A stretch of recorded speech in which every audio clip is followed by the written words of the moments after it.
রাজধানী সহ সারা দেশে শীতের তীব্রতা অব্যাহত রয়েছে। বিশেষ করে উত্তরাঞ্চলের উপর দিয়ে বইছে মৃদু শৈত্যপ্রবাহ।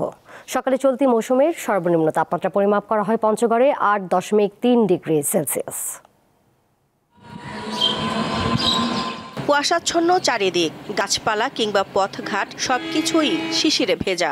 পৌষের তীব্র শীতে প্রকৃতিও যেন জবুথবু। চলতি শীত মৌসুমে শুক্রবার সর্বনিম্ন তাপমাত্রা পরিমাপ করা হয় পঞ্চগড়ে। কনকনে ঠান্ডায় ভোগান্তি বেড়েছে ছিন্নমূল মানুষের। খড়কুটো জ্বালিয়ে অনেকে শীত নিবারণের চেষ্টা করছেন। এই যে আসলাম, খালি আসলাম বাড়ি থেকে, এখনো সাইজ করতে পারিনি। লোকজনে নেই, ঠান্ডা তো লোকজনে আসে না। ঠান্ডা লাগে, তারপর সোয়েটার হিট করে আগুন তারপর সোয়েটার হিট করে মাঠে লাগে। উত্তরের বেশিরভাগ জেলার চিত্র প্রায় এক। প্রায় সব জেলার ওপর দিয়ে বইছে মৃদু শৈত্যপ্রবাহ। কুড়িগ্রামে সকাল 6টায় সর্বনিম্ন তাপমাত্রা পরিমাপ করা হয় 9.5 ডিগ্রি সেলসিয়াস। একই সময়ে দিনাজপুরে সর্বনিম্ন তাপমাত্রা 10.1 ডিগ্রি সেলসিয়াস রেকর্ড করা হয়। আরেক জেলা রংপুরে তাপমাত্রা নেমেছে 9.5 ডিগ্রি সেলসিয়াসে।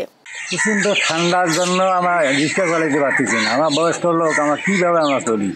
সাইকেল চালাতে খুব কষ্ট হচ্ছে, আর হাত পা খুব এত মোটা কাপড় গায়ে দিয়ে কাজ হচ্ছে না, খুব ঠান্ডা লাগতেছে। আপনার ঘন কুয়াশা শৈত্যপ্রবাহ যেভাবে পরিচালিত হচ্ছে, তাতে আরো যদি যায় মানুষের অবস্থা আরো করুণ অবস্থা হয়ে যাবে। শীতের পাশাপাশি রাজধানী সহ দেশ জুড়ে রয়েছে কুয়াশার দাপট, যা আরও কয়েকদিন থাকতে পারে বলে জানিয়েছে আবহাওয়া অধিদপ্তর। এই কুয়াশার ভাবটা আগামী 7 তারিখ 6-7 তারিখ পর্যন্ত থাকবে। এরপরে এত তাপমাত্রা, কুয়াশা ভাবটা কেটে গেলে আপনার তাপমাত্রাটা কিছুটা বাড়বে। সেক্ষেত্রে কুয়াশাটা কেটে গেলে আমরা সূর্যের আলো পাবো। সেই ক্ষেত্রে দিনের বেলা যে তীব্র শীত, এই শীতের অনুভূতিটা অনেকটা কমে আসবে। ঢাকায় শুক্রবার মৌসুমের সর্বনিম্ন তাপমাত্রা রেকর্ড করা হয় 13.6 ডিগ্রি সেলসিয়াস। দিলশা দানি, দীপ্ত সংবাদ, ঢাকা।